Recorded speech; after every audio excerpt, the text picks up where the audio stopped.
Hello everybody, and welcome to another reaction video where today I'm going to be reacting to the second round of the NBA playoffs. The first round of the NBA playoffs has brought a lot of teams that much closer to the NBA finals, and this round shrunk those teams by half once again.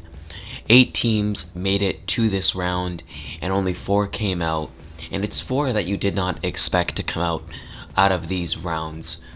It was actually all 4 series were expected to be upsets, as all the 4 teams that were either above seeding or the higher seed or the favorite lost. The first series to finish up was by far the quickest. It was between the Phoenix Suns and the Denver Nuggets. It was a really surprising exit for the Nuggets, as they were swept just like that. 4 games gone. That was really surprising. I just expected Nikola Jokic to play better. That series, he was not playing well. Jamal Murray had been injured for a while, and nobody else on that team could do anything. Similar to how the Mavericks and Luka Doncic were playing against the Clippers, the Nuggets couldn't do anything with only Nikola Jokic. The Nuggets are a really good team. Jokic won MVP, but the Phoenix Suns, who had Devin Booker, DeAndre Ayton, Chris Paul, Mikal Bridges, Cameron Payne playing well, Jay Crowder, and the rest of that team is really good. They're young, but they've got a little bit of veteran presence that can help them get past these next 2 rounds. And they were the better team, and they won in 4. I hope the Nuggets, bounce back. Jamal Murray gets better, because, he's a Canadian, and I support him all the way. And I hope he gets better, keeps hitting it, keeps just absolutely destroying teams. Hopefully he gets back to what he was doing in the bubble by then. But yeah, he was really good. Sucks that he got injured this bad, but hopefully, they can bounce back next year. Jokic will play at a level that he was this year, and they can move on to the Western Conference Finals once again. The second series I want to talk about was the second one to finish, between the Utah Jazz and the Los Angeles Clippers. In this one, history has been made. The Clippers made the Western Conference Finals for the first time 50 years since they've made it to the Western Conference Finals. They have not won a championship in their franchise's history and are looking to make history. Kawhi Leonard has been insane, although sadly he did tear his ACL in Game 5, if not mistaken. And this series was a little bit of a lucky one. They were able to beat the Utah Jazz, who didn't play like they were in the regular season at all. Rudy Gobert was really good, but not as good as he was in the regular season. Donovan Mitchell sort of had a small decline, and it sucks that they lost, but it is what it is. This Jazz team had a surprising season, with them finishing first in the conference. Nobody expected that, even in the league, at all. So to see them get that first round, or that first seed, really surprising. I sort of expected this Clippers team to actually lose, as I felt that, playoff P was going to emerge again. Plus Kawhi getting injured, you wouldn't bet on the Clippers. But Terrence Mann, a guy that nobody knew before Game 6, was able to score 40 points, 39 points, which is basically 40, and win the series for the Clippers. A little surprising. I did not expect it at all. I felt that the Jazz were the better team and they were going to easily beat them.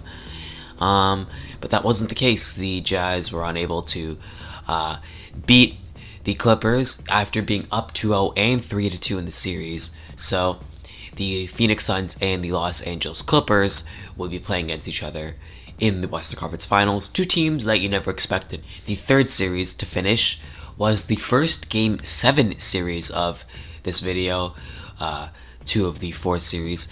Basically, it was between the Brooklyn Nets and the Milwaukee Bucks. This series, I was sort of rooting for the Bucks, or for the Nets, as I felt that I wanted a super team to sort of emerge again. I don't know why. I felt that it was going to be really interesting to see a team like this just destroy teams, but unfortunately, they were unable to win against the Bucks. This series went the distance, went 7 games. Giannis was insane in that game 7. Kevin Durant hit a game winner, or actually a game tire, to end the fourth quarter. And if his shoe size was a little bit smaller, he would have won the series for the Nets. Kyrie Irving had been injured in Game 7, so he wasn't able to play. James Harden had a hamstring injury this playoffs, but was able to come back. And he played all 53 minutes of the game, except for 1 second.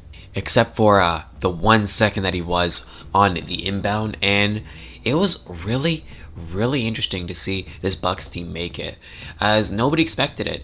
They were in Brooklyn in Game 7, and the Nets scored 2 points in that overtime. It was the first overtime since the 2006 semis, if I'm not mistaken, and it was a 2-point scored for the Nets and 4 for the Bucks. It was really, really, actually no, 6. Yeah, 6 for the Bucks. It was really, really a low-scoring overtime, which absolutely sucked. But the Bucks will be moving on, and I think that this Nets team, as long as they keep those players that they have, they'll be amazing next year.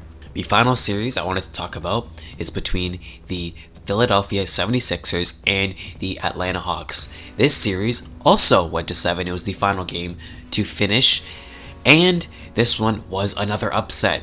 The first seed Philadelphia 76ers lost on their home court to the Atlanta Hawks in a surprising rout there, and Trae Young didn't even play well. He was pretty bad for the team. He was missing shots. He went like 5 for 23, if I'm not mistaken. I think that was the number. 5 for 23 in 4 quarters, and he hit one of the biggest shots of this series with 3 minutes to go. Hits a deep bomb to put the Hawks up by 2 or 3. But this team was really, really good. John Collins has become a two-way player. He's become really defensive. He has been improving ever since he came to the league. Trae Young and him and John Collins have made a great duo. Clint Capella had been really good against Joel Embiid, surprisingly. He was able to guard him down. Ben Simmons wasn't playing well for the 76ers, having that mentality of, I can't shoot free throws, so I'm not going to shoot and risk a foul, which ultimately blew them the game, as he passed up an open shot, which he would have got 2 points, to Matisse Thybulle, who got fouled, didn't make the shot, and then made one of the free throws. So to see Ben Simmons sort of struggle that way was a little bit unfortunate. It sucks because he's only a layup guy, and he can't shoot threes, so unless he gets his 3-point practice up this offseason, he's going to struggle. And they never know, they may have to rebuild this team. But this series for the Hawks is absolutely huge. This Hawks team is an underdog, and they somehow they somehow defeated the 1 seed in Philadelphia, and now they get to take on the Bucks. I'm going to make my predictions now for both series. I think the Clippers and Suns series, the Suns already played their game against the Clippers, their first game.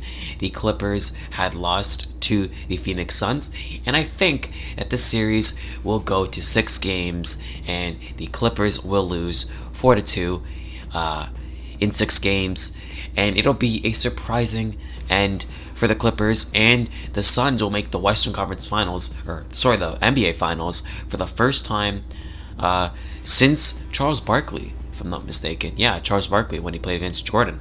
So this will be a really, really fun series to watch, and it's going to be extremely, extremely interesting, and to see if Paul George can keep his streak going, or can the young guys on the Suns beat them and upset them, and do what they got to do and win. The final series between the Bucks and the Hawks, I'm going to make my prediction now. I think this series will go 5. I don't think the Hawks... Yes, the Hawks did play Joel Embiid and Ben Simmons, and that team was the first seed. But now you're playing against a trained Giannis, who can shoot a little bit better than Ben Simmons.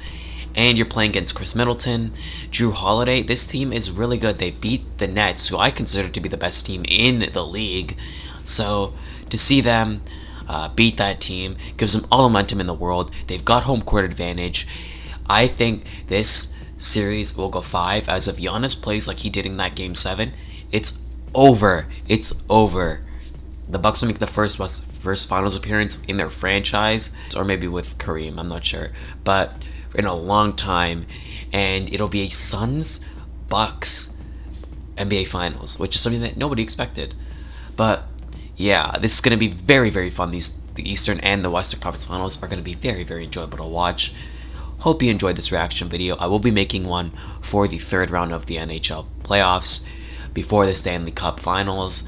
But right now, in this video, like and subscribe if you want. Hopefully you like this memorabilia that I got here. It's very fun to make these videos. I like doing these reaction videos. Hopefully you enjoyed. Like I said, like and subscribe if you want. And I will see you in the next one. That's about it. See ya.